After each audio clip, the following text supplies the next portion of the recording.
Good afternoon, everyone. Welcome to KubeCon Week. I'm really honored that you're here to join me on the first day to talk about a sort of funny, less cloud-native thing than you would normally think of, which is how do we secure cloud-native workloads starting from just a metal server. My name is Tyler Schade, and I am a software engineer at GEICO Insurance. I lead GEICO's hybrid cloud engineering team, which focuses on building out common infrastructure service layers across multiple cloud providers and on-prem data centers. My teams work on building Kubernetes clusters, providing secure zero-trust application networking for workloads, and managing traffic for those workloads from the edge all the way across the various compute providers that we support. I'm not here to sell you anything today, but if you didn't know, 15 minutes could save you 15% on your car insurance. All right, cool. Now that I've gotten that out of the way, a little bit more about me. I joined GEICO 15 months ago. Before that, I had been working in various startups, building infrastructure and security systems. GEICO is in the middle of undergoing a really interesting digital transformation, starting with the foundational technology stack and moving up to the applications, where we want to be able to support modernizing, making our default settings more secure, and giving sort of a faster playground for developers working on applications to be able to innovate from. I had started my career about 10 years ago as a web developer, and slowly sort of got interested in moving further and further back across the stack, understanding what was going on, the layers underneath me, and so that led me to infrastructure and security about 5 years ago. When I was a web developer, we deployed to some metal servers. We had some on-prem stuff, but it was very early on, and I wasn't involved in the infrastructure or management of it. And so I was really excited to join GEICO because GEICO was building data centers as part of this transformation. And I was like, well, this is gonna be really cool, right? There's nothing cooler than just a room full of racks of servers at my fingertips. This is gonna be really fun. And it was really, really interesting to step out of the garden, the curated garden of the public cloud, where there's a lot of things that just work, and step into a world where some of those things work in some places, because we still have the public cloud, but some of them don't work at all, and you need to figure out how to do them yourselves. And that was something that I knew in my head would be part of this journey, but I had no idea sort of how many places I was going to find something that I hadn't really thought about how to do from the ground up before. And this talk is the output of one of those explorations. So a quick outline of where we're going to go today. We are going to quickly get through some foundations about security and identity. We're going to talk a little bit about machine identity and why it's important to identify not just your workloads, but your machines themselves. We will briefly cover TPMs. We'll talk about SPIRE for 30 to 60 seconds. And then really what we're going to do is we're going to spend some time talking about how you can put these pieces together to use TPMs to actually attest your bare metal servers in a cloud native way. So one particularly thorny problem that I didn't have to think about ever, practically, in the cloud with cloud infrastructure was how do I bootstrap the initial trust root of an entire infrastructure system? Because the cloud provider does that for you in most cases. In a data center, you have quite literally, like I said earlier, a room full of racks of usually commodity servers, and you have a foundational network that's laid down, and then you need to go build those primitives on top of it. And I just hadn't really considered how to start from that place. And so what I'm going to show you today is one way to solve this problem, and to uniquely, securely prove the identity of each machine in your data center. This talk is an overview of one solution for the problem, but there is no one right way to solve this problem. There are a lot of wrong ways. We'll cover some of those. There are some ways to solve this problem that are going to be harder for you, but I want to be clear that this may or may not be the right way for you to solve the problem. Everyone has different constraints. I work in a regulated industry. You may not. If so, you may have more freedom to innovate or move rapidly. And at the end of the day, every security architecture, every security architect has to make a decision about foundationally what is in scope to be protecting against and what is not in scope to be protecting against, right? Otherwise, if we didn't make decisions about what was important and strategic for us to secure in our security architectures, we would all work in air-gapped bunkers underground with no internet. And then we wouldn't get anything done, but it would be highly unexploitable. So the other thing that I want to say before I get into the content is I am not a cryptographer, I am not a mathematician, and if you come up and ask me many detailed questions about the mathematics of a TPM, you and I are going to go to ChatGPT and the TPM spec together, and we're going to learn that. What I am is I'm an infrastructure engineer who had to use this to solve a problem. And if you are in the audience and you are a cryptographer, a mathematician, or you know more about TPMs, please come talk to me afterwards because I really want to geek out with you and ask you a bunch of questions that I haven't been able to figure out myself. Okay, with that, let's get started. So for security, for a security architecture, you have to decide, like I said earlier, what is in the scope of your architecture, what are you trying to protect against, what are you not trying to protect against. I will lay down sort of a foundational assumption that I make when I'm designing security systems, which is that the identity of a process, of a machine, or of a network request is always in scope for the architectures that I'm trying to build. So I take an identity-first approach to being able to secure a system. I want to be able to know what the things in this system are. I want to be able to know who they are, as in what they're acting as at that time. And I want to be able to understand that and verify that all the way up and down the stack. So to me, security requires strong identity. That's pretty tautological to me. I'm probably not going to spend a bunch of time for time's sake justifying that. The other thing that I fundamentally believe about building secure systems in 2025 with the advent of cloud, securing your perimeter is a great first step, but I think we would all agree, I hope we would all agree, it's very, very far from the last step. Right? If you have a hybrid cloud approach, if you have a multi-cloud approach, even if you have a self-service provisioning approach in the public cloud where many different people from around your company get to go create cloud resources, just setting a perimeter and saying this is our secure stuff and then everything else is untrusted and verified, but everything within this zone we just take for granted, that's probably not going to end in a very good place. And then the third thing that I would say that's sort of foundational here is that identity is a hard problem. There's a lot of different kinds of identity. It's hard to solve comprehensively. There's user identity, there's non-human identity. In 2025, there's AI agent identity, which is fun and not something we're going to talk about at all. There is machine identity, there's workload identity. It goes on and on and on and on and on. But identity systems usually start with authenticating a party as a well-known identity, and then using that identity to be able to entitle the party, to authorize the party to go on and to do something with the privileges that that identity entitles them to.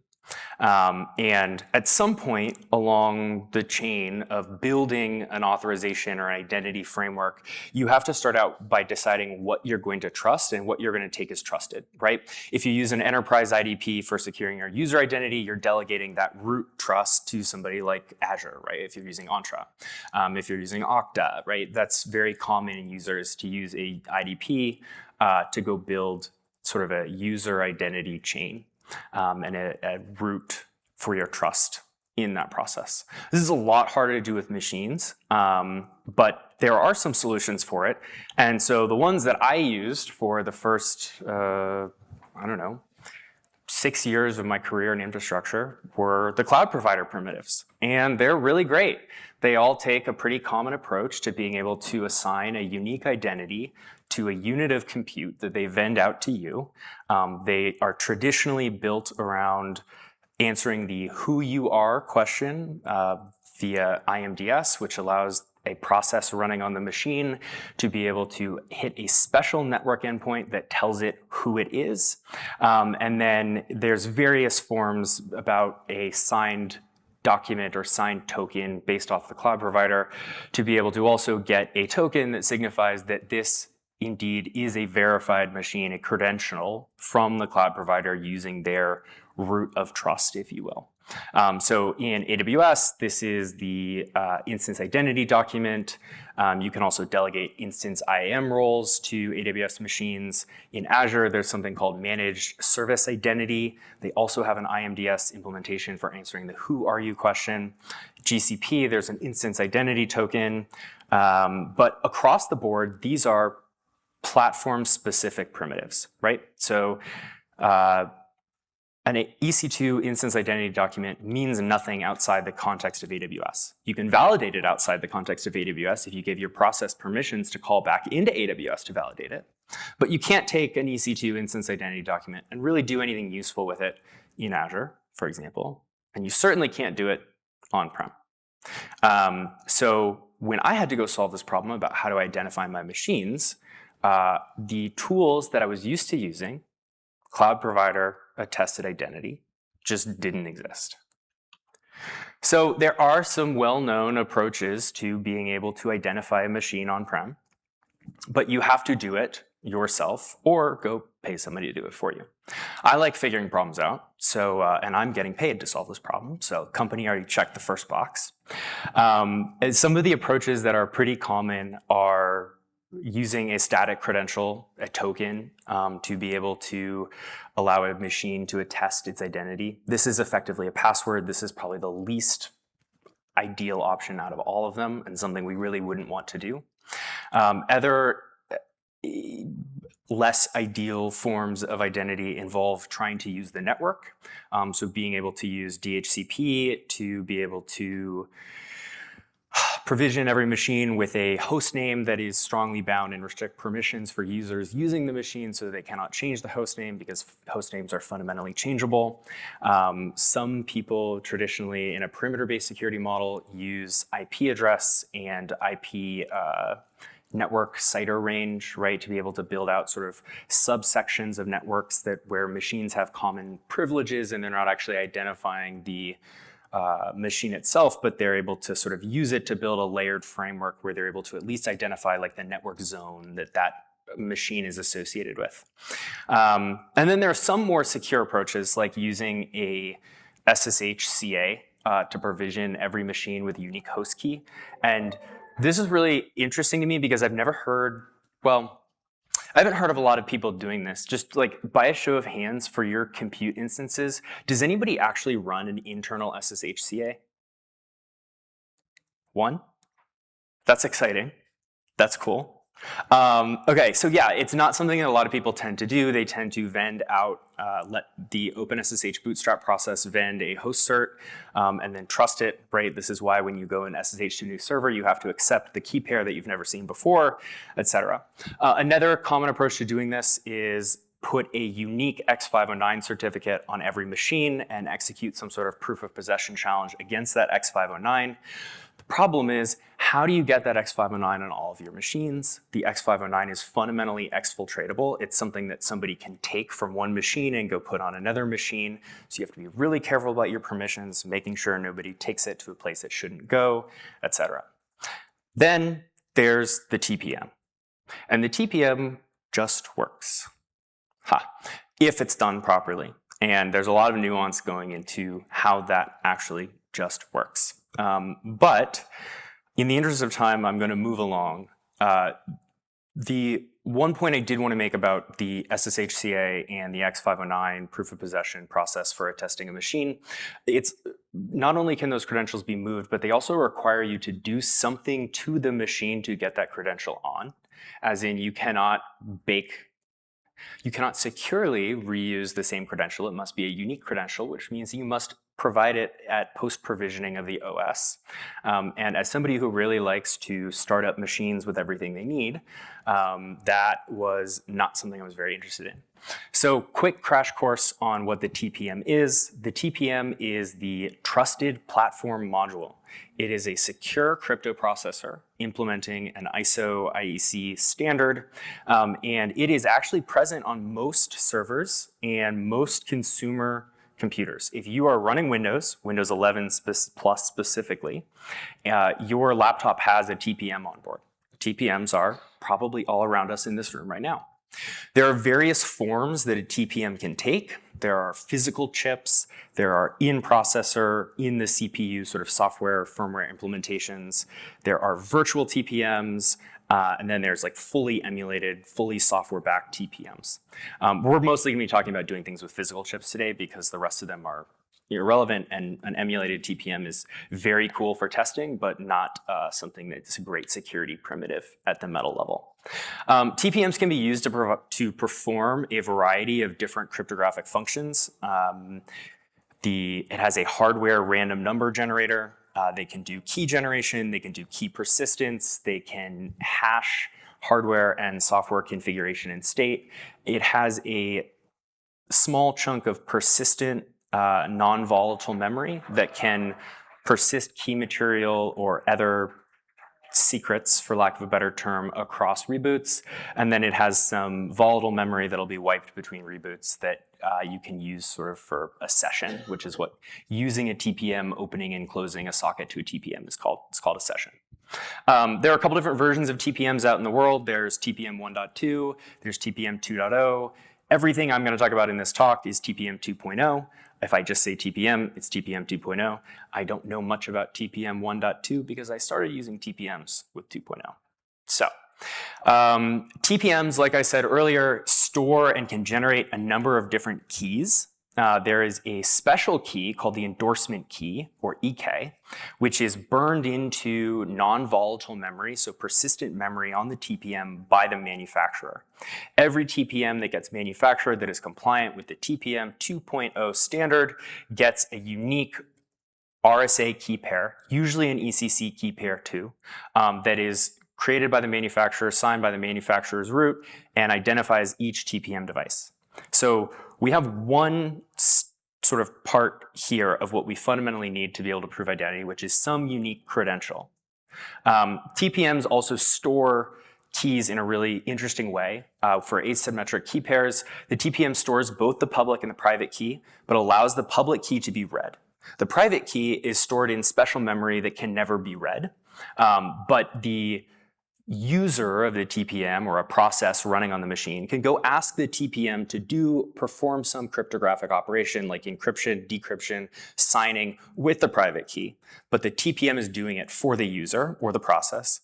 The key is never read from the TPM, the private key.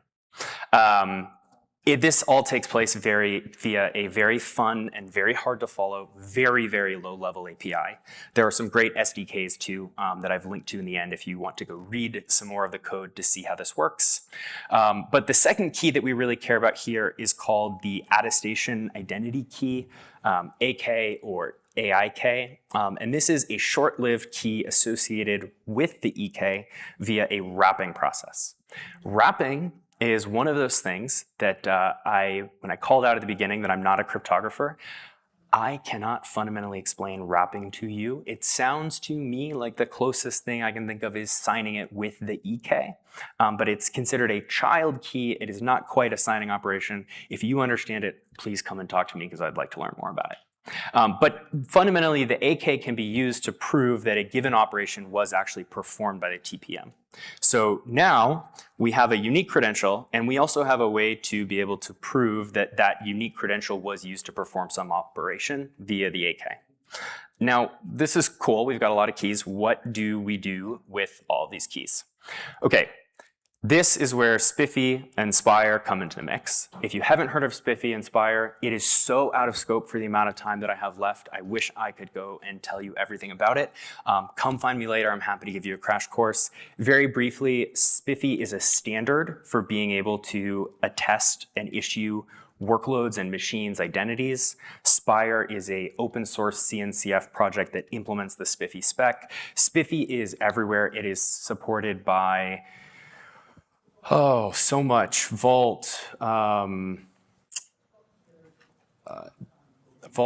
Manager, Istio, Envoy, many cloud native software supports some part of the SPIFFE spec. SPIRE sort of provides a reference implementation for all parts of the SPIFFE spec. The high level SPIFFE and SPIRE architecture is that you have a centralized server that stores a signing CA. And then you have run an agent on each node that is responsible for authenticating and attesting the identity of the node to the server in exchange for a certificate. It takes an attestation-based approach to identity, which combined with the TPM allows us to be able to go bootstrap our root of trust for what a machine is. SPIRE specifically supports a really rich plugin architecture too. We're going to be talking about that in a little bit if I don't run out of time, and allows the user to be able to create their own attestation methods. So yeah, there is a out-of-tree plugin. So it is part of the SPIFFE org. It is not part of the SPIRE project itself. There is a SPIRE project itself that supports a different kind of TPM attestation called device ID. Device ID unfortunately requires post-provisioning out-of-band operations to be taken to allow it to happen, which per the requirements I laid out earlier, I really don't like to do because I like to boot up my machines and have them ready to go. There is a node attester, which is responsible for actually attesting and interacting with the TPM on a given machine. And then there is a SPIRE server node attester plugin as well that is responsible for checking an allow list of TPM EK public hashes to be able to go and prove that a machine is not only that a given request, attestation request, is not only from a specific TPM, but that it's from a well-known TPM. So it's effectively acting like a registry. The core concept of what we're trying to get to with TPM attestation is leveraging that unique EK in the TPM to prove that the connection is actually coming from a given machine. The flow usually works like this. The agent generates an attestation key and then sends the attestation key, public key, and the EK public key to the server. The server is going to check the EK and compare it to that allow list, which in this plugin is implemented as a static file that is read on every attestation request. So you can go update the file, you can store it in Kubernetes as a config map and mount it in. There's various ways to operationalize this. Once the server validates that the EK is actually a known EK, it then it produces a challenge for the TPM to complete, which is essentially sending it's called a credential activation challenge, which is a special TPM protocol message requesting the TPM to validate the parameters of an AK and certify that the EK is present on the TPM by including a secret that can be decrypted with the private key of the EK. So it signs it with the public key that was presented to it, and then the TPM does some fun stuff with the AK and the EK to be able to actually get the value out, at which point the agent sends it back to the server. The server compares it to the secret value that it generated, and if all has succeeded, now we've uniquely identified this machine. That is quite a mouthful, and so with the time I have left, I am going to show you a little illustration I put together of how this works. The first thing that happens at position 1 is the SPIRE agent starts up and connects to our SPIRE server. The next thing that happens is the SPIRE server sees a new connection and initializes the agent attestation flow. At this point, if you're using the SPIRE TPM plugin, if you're trying to attest your identity via TPM, the SPIRE agent itself is going to immediately delegate the attestation to the TPM plugin, which is going to go ahead and open a session for the TPM device. We're going to skip a few steps. The TPM plugin fetches EKs from the server, from the TPM. The TPM can have multiple EKs. Takes the first one in the list and uses that to generate a new AK. Then sends that to the server. This is where the server performs the check to ensure that the EK is known by hashing that public key and comparing it to its list of hashes. Then it sends the credential activation challenge encrypted with the EK to prove the validity and the residence of the AK. The SPIRE TPM plugin sends it back over the same session to the TPM and says, would you please validate and decrypt the secret value? If all goes well, the TPM activates. The credential activation is like a TPM specific term, but it activates the attestation key, it sends back a decrypted challenge, and the plugin then forwards that response to the server. The server makes sure it was the secret that it sent originally and provides an identity. That is the flow. I wish we had more time to walk through it in detail, but 25 minutes is 25 minutes. So very briefly, just to wrap up, I've got some ways I think that the community can improve this, some things I want to build to help make this easier. I'm particularly interested in being able to attest values from the TPM called PCRs, so that tie into the boot process to ensure that the configuration of a specific server is consistent. I think it's a real gap right now. But that said, if this was interesting to you, I am hiring. We have a bunch of open headcount for people, so we are looking to add to the team. If you want to come work on these challenges, if you, like me, are also excited about the possibility of going into a data center full of servers that you and only you control, well, you and your team control, let me know, and I'd love to tell you more about what we're doing and see if there's a fit. So these are some resources to learn more about everything that I talked in here. There's this great book that's available for free called A Practical Guide to TPM 2.0. It is very dense, but it's a very fun read. And then I have a bunch of code references that help you actually walk through logically what's happening. And if you like to read Go, allow you to go all the way down to the actual TPM operations themselves. So that is it. Thank you for coming to my talk. I don't know if we have time for questions. If we do, please feel free to ask any questions as long as they don't involve credential wrapping. Thank you.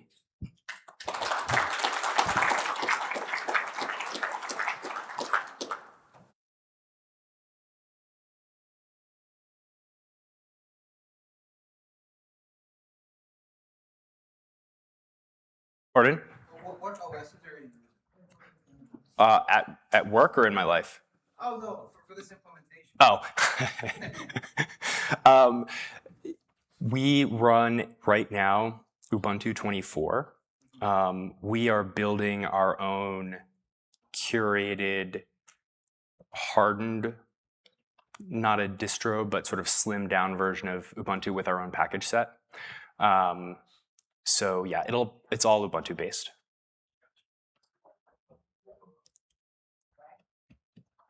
Yes. Have you guys considered, like, isn't even a thing or useful for like a TPM pass-through to VMs, or any thoughts about like either of those? Yes, we have talked about this a lot. We have a virtualization layer that I could talk for a while about how our data centers work. We run one big Kubernetes cluster in the data center and a couple small ones. Then we have a virtualization layer that we build on top of that. We also run some containers on the metal. It would be really nice to be able to pass the underlying host TPM to the VM. But one of the reasons we use VMs is for things we want to be able to live migrate. You cannot live migrate a TPM because you're going to lose the identity. So that is a challenge. We had looked at vTPMs for that, but we use OpenStack to run our virtualization layer. And very similar to whether you love OpenStack or you don't love OpenStack, I know it's mixed feelings. I have my own set of mixed feelings. One of the things OpenStack does give you is they give you instance metadata like you get in the public cloud, right? So you can leverage that to do your VM attestation at a hypervisor level.